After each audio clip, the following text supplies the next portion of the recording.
देखिए पूजा, गर्मी बहुत ज्यादा है, उमस बहुत ज्यादा है, इसलिए मैं निकलना चाहता हूँ, मुझे जाना भी है। मैं एक अंतिम बात अपनी कह के जा रहा हूँ, जितना मैं जमीन पे समझ पाया हूँ, बाकी आज भी देख के आपको बताऊंगा कल। सिर्फ एक चीज हो रही है, अब तो ये पेंडोरा बॉक्स खुल गया। चुनाव आयोग को मालूम था कि 7 करोड़ 90 लाख लोगों का जमा हो नहीं सकता। इसको आज जैसे मन हो वैसे जो बटा है उसको जमा करो, जल्दी अपलोड करो। चुनाव आयोग डेली प्रेस रिलीज में कहेगा इतने करोड़ बांट दिए, इतने करोड़ कलेक्ट कर लिए, बड़ा तेजी से SIR चल रहा है, और कैसे चल रहा है वो मैं दिखा ही रहा हूँ। तो ये अब खुल गया था, इसको 25 जुलाई को सबका ले लेना था। अब होगा खेल इसमें आगे। खेल ये होगा कि जब मतदाता सूची का प्रकाशन होगा, ड्राफ्ट पब्लिकेशन, तो जानती है उस पीरियड को कहते हैं आपत्तियां और दावे।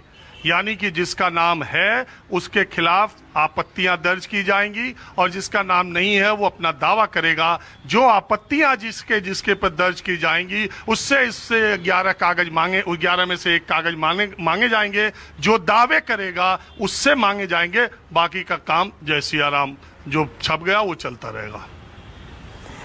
और निहोरा प्रसाद जी, जनता के बीच इतना हाहाकार ये SIR को लेकर, कहां है नीतीश कुमार? पूजा जी, मुझको ये बताइए, आप कमीशन के प्रवक्ता के रूप में बुलाए हैं कि पार्टी के प्रवक्ता के रूप में बुलाए हैं?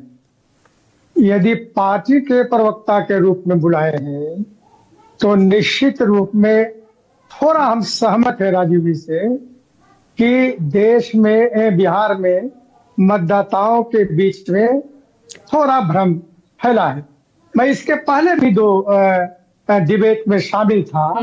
उस डिबेट में मैंने कहा कि कमीशन संवैधानिक संस्था है, स्वतंत्र है, और उसकी जिम्मेवारी है कोई मतदाता न छूटे। ये उसकी जिम्मेवारी है, ये हमारी जिम्मेवारी नहीं है। हमारी जिम्मेवारी तब आती है कि अगर मतदाता, जो पात्र मतदाता है, वो छूटने लगे, तब वहां अपनी बात कमीशन को कह सकेंगे। पार्टी के हैसियत से कोई ऐसा तर्क हम नहीं देना चाहते हैं कि ऐसे होगा ऐसे होगा।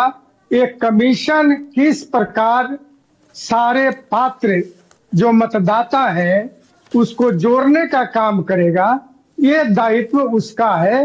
ये कोई पॉलिटिकल पार्टी का दायित्व नहीं है। ना पॉलिटिकल पार्टी पक्ष में बोल सकता है, ना विपक्ष में बोल सकता है। अब तो इसीलिए भी नहीं बोल सकता लेकिन कंफ्यूजन तो जनता के बीच है या नहीं है? चलिए, एक बिहार वासी होने के नाते, सुनिए ना, अरे सुनिए ना, नहीं हो रहा जी, एक बिहार वासी होने के नाते ही आप बताइए कि पहले विज्ञापन आता है जिसमें कह दिया जाता है भाई अगर फोटो नहीं है, दस्तावेज भी नहीं है तो कोई बात नहीं, आप एन्यूमरेशन फॉर्म जमा करा दीजिए अपना हस्ताक्षर करके। फिर उसके बाद चुनाव आयोग की ही तरफ से एक नोटिफिकेशन आता है कि नहीं भाई 24 जून को जो जारी निर्देश थे वो हूबहू रहेंगे, उन्हीं का पालन किया जाएगा। और जमीन पर हो क्या रहा है, जमीन पर क्या हो रहा है, नहीं हो रहा जी? यहाँ पर कोई भी बिना ही कार्ड, बिना किसी प्रूफ के ले जा रहा है फॉर्म। पूजा जी, तो हमने कहा ही है कि कहीं न कहीं भ्रम है। राजीव जी के अंश कुछ बातों को समर्थन मैंने किया, तो इसीलिए किया कि कहीं न कहीं भ्रम है। ये भ्रम फैला कौन रहा है? ये कंफ्यूजन कौन क्रिएट कर रहा है? कमीशन से पूछिए, आम लोगों से पूछिए, भ्रम कौन फैला रहा है? हम थोड़े फैला रहे हैं भाई। आपके राज्य में जनता तो आपकी परेशान हो रही है ना, जनता तो आपकी परेशान हो रही है। मतदाता है वो न छूटे। हम लोग भ्रम फैलाने वाले नहीं है। जो भ्रम फैलाने वाले हैं उनसे सवाल करिए। अब दूसरी से हमें बात कहना चाहते हैं कि अब तो जुडिशियरी में मामला चला गया है, उससे तो ये मामला अब जुडिशियरी से मुझको लगता है कि कोई बातें छन के आएगी तब ये होगा। लेकिन मैं इतना जरूर कहूंगा कि कोई जो वैध पात्र मतदाता है यह छूटेगा, यह डेमोक्रेसी के लिए अच्छी बात नहीं है। अंत में मैं ये कहना चाहता हूँ भाई, पात्र मतदाता कैसे वो पहुंचेगा जब कोई डॉक्यूमेंट आप लेंगे नहीं? तो कैसे एक ईआरओ या एआरओ सिर्फ वो जांच करेगा और वो ठहरा देगा कि कौन सही है कौन गलत है? यही दिया है ना कल के विज्ञापन में, ये भी कहा गया है। सुनिए ना, सुनिए कल जब विज्ञापन आया था उसमें ये लाइन भी दी गई है कि यदि कोई निर्वाचक आवश्यक दस्तावेज उपलब्ध नहीं करा पाता तो निर्वाचन प्रबंधन अधिकारी यानी ईआरओ द्वारा स्थानीय जांच या अन्य दस्तावेजों के साक्ष्य के आधार पर निर्णय लिया जा सकेगा। तो फिर ईआरओ और एआरओ ही डिसाइड करेगा ना कि भाई आप पात्र मतदाता हैं या नहीं है। नहीं, आप उसकी जो कमीशन की प्रक्रिया है, हाँ, ईआरओ से डिसाइड कराएगा कि किससे कराएगा, ये उसके क्षेत्राधिकार का है। हम उस पर बहस नहीं कर सकते कि नहीं आप ईआरओ से कराइए कि कमिश्नर से कराइए कि डीजीपी से कराइए। हम कौन हस्तक्षेप करने वाले होते हैं या कोई हस्तक्षेप करने वाले होते हैं? भाई जब विपक्ष सवाल उठा रहा था एसआईआर प्रक्रिया को लेकर तब तो आप कह रहे थे कि हार का डर सता रहा है विपक्ष को, तब तो पूरी हिस्सेदारी थी आपकी।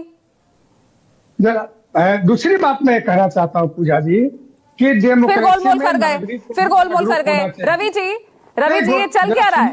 ये एसआईआर की प्रक्रिया कौन जिम्मेदार है इस भ्रम के लिए, कौन जिम्मेदार है इस कंफ्यूजन के लिए? निहोरा जी रुकिए अब आप।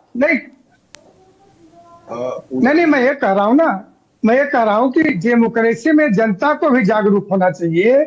जब मतदाता पुनरीक्षण हो रहा है तो थोड़ी जागरूकता जनता में भी होनी चाहिए। तो वो जागरूकता कौन उनके बीच में भाई उन्हें जागरूक करेगा कौन? उन्हें कौन जागरूक करेगा? जागरूक चलिए रुकिएगा, अब रुकिएगा ना, अब मैं रवि जी के पास जा रही हूँ।